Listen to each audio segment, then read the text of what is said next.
बिस्मिल्लाहिर्रहमानिर्रहीम। Physics ninth, उसका आज पहला लेक्चर है जिसके अंदर हम बात करेंगे साइंस के मतलब, यानी साइंस से फ़िज़िक्स तक का जो सफ़र है वो कैसे हुआ। साइंस ऐसे इल्म को कहा जाता है जो ऑब्ज़र्वेशन से और एक्सपेरिमेंटेशन से कलेक्ट होता है।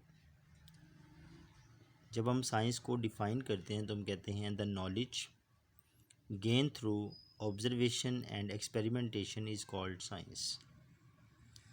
अब जो वर्ड साइंस है ये एक डेराइव्ड वर्ड है और इसको डेराइव्ड किया गया है लैटिन वर्ड साइंटा से, जिसका मतलब नॉलेज है।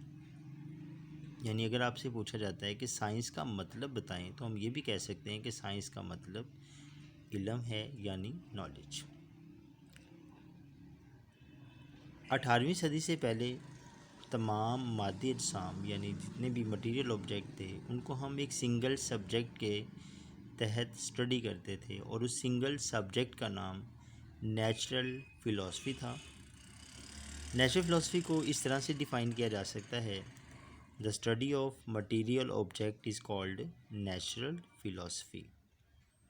अब नेचुरल फ़िलासफ़ी जो है इसकी दो ब्रांच हैं और इसकी दो ब्रांच जो हैं वो इस लिहाज से हैं क्योंकि जो मैटर है वो दो तरह का होता है, जिसमें लिविंग थिंग्स शामिल हैं और नॉन लिविंग थिंग्स शामिल हैं। इस तरीके से जो नेचुरल फ़िलासफ़ी है हम देख सकते हैं कि उसकी दो ब्रांच हैं। उनमें से जो दोनों ब्रांच हैं उनमें से एक का नाम जो है वो फ़िज़िकल साइंस है और दूसरे का नाम बायोलॉजिकल साइंस है।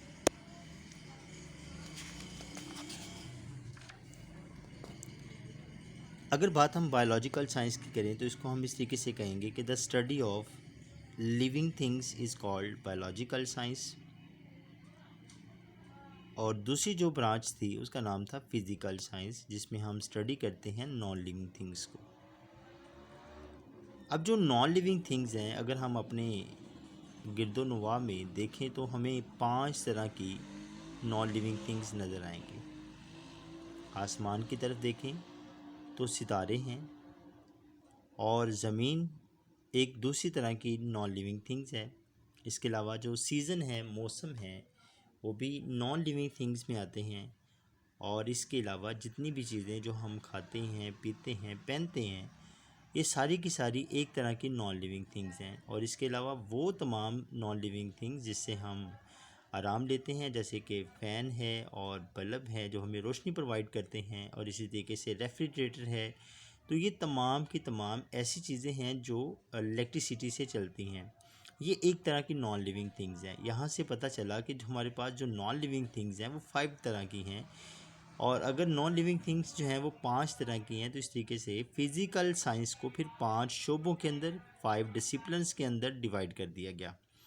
अब वो जो 5 डिसिप्लिन्स हैं जिसके अंदर हमने फ़िज़िकल साइंस को डिवाइड किया है वो हैं मेट्रोलॉजी, जियोलॉजी, एस्ट्रोनॉमी, केमिस्ट्री और फिज़िक्स। मेट्रोलॉजी जो है it is the study of season, यानी जो मौसमियात का मुतालिया है वो हम मेट्रोलॉजी में करते हैं। द स्टडी ऑफ अर्थ यानी ज़मीन का मुतालिया जिसको जियोलॉजी कहते हैं। और इसके अलावा द स्टडी ऑफ स्टार्स यानी सितारों का जो मुतालिया है, सितारों की जो स्टडी है वो एस्ट्रोनॉमी है। और केमिस्ट्री के अंदर हम बात करते हैं स्टडी ऑफ मैटर, मैटर के बाद structure of composition and chemical reaction. यानी इसके अंदर जो है यानी केमिस्ट्री के अंदर हमने जो गुफ्तगू की, इसमें मैटर की कंपोजिशन देखी जाती है, मैटर का स्ट्रक्चर देखा जाता है, और उसके अलावा जो केमिकल रिएक्शन होते हैं उन्हें स्टडी किया जाता है। जो 5वीं ब्रांच है जिसको हम फिज़िक्स कहते हैं, फ़िज़िक्स जो है ये मोस्ट फंडामेंटल ब्रांच है, और फिज़िक्स के अंदर हम स्टडी करते हैं मैटर को, एनर्जी को और उनके इंटरेक्शन को। जैसे कि हम फिज़िक्स को इस तरीके से डिफ़ाइन करेंगे कि the branch of science that deal with the study of matter, energy and there interaction is called physics. अब एक सवाल ये पैदा होता है कि हम फिज़िक्स का मुतालिया क्यों करते हैं, यानी हम फिज़िक्स को स्टडी क्यों करते हैं। इसकी वजह जो है वो ये है कि जो फिज़िक्स की स्टडी है उसके स्टडी करने से यानी जो फिज़िक्स के लाज हैं, प्रिंसिपल हैं, वो हमें इस नेचर को अंडरस्टैंड करने में मदद देते हैं। यानी इसलिए हम इसको स्टडी करते हैं। We study physics because the laws and principle of physics help us to understand nature. इस तरह से आज का हमारा एक लेक्चर जो है वो कंप्लीट होता है। अल्लाह हाफिज़।